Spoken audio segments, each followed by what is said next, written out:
question is to the Minister of Government and Consumer Services. The Toronto Police Service Abuse It and Lose It campaign has come to an end with shocking results. They inspected over 1,500 accessible permits to make sure they were being used properly. They issued 862 parking tickets and confiscated the permits of 293 individuals who were then charged. That was all in just 2 weeks. The Liberals have said that they were taking steps to combat this problem, yet the steps seem too slow.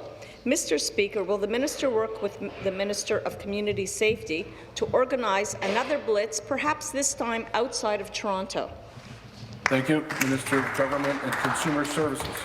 Thank you very much, and I appreciate the question from the member opposite. And as you know, my staff is working with her and her office to speak about what she may be bringing forward in the legislature in the form of a private member's bill with regard to a committee. As I said earlier on this question, Speaker, it is despicable that anyone in Ontario would use a permit that is not for them in the presence of an individual who has a disability, whether that is a visible disability or not. One of the things I think that we are finding, as the member knows full well, is that municipalities have decided that they would allow different areas where individuals can use these permits, and they're not consistent across the province, and that's a municipal decision.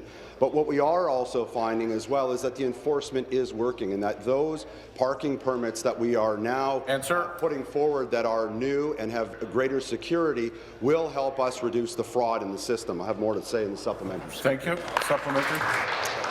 Again to the Minister of Government and Consumer Services. The Abuse It and Lose It campaign indicated a great need for enforcement and even more attention to accessible parking permit abuse. 1 in 5 permits inspected was being abused. The Toronto Police did an amazing job here in Toronto. Mr. Speaker, what is the minister planning to do in order to crack down on accessible parking permit abuse across the province? Thank you. Minister. Thank you, Speaker. And just to add further to what I was saying a moment ago, with respect to the new permits, the standards have been increased, barcodes are being added, specific identification now being required to be provided to have those permits released. I'm happy to review how individuals receive those permits. There are a variety of healthcare professionals in Ontario that have the authority to issue those.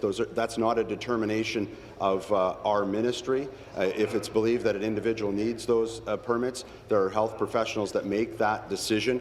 We want to make sure, though, that what is being granted, as the member opposite is highlighting, is a secure permit. And we also have to be mindful that there is an enforcement element to this, that we need to ensure that individuals are not using these permits who should not be using the permits. And I'm committed to working with the member opposite to improve this system for all Ontarians. Thank you.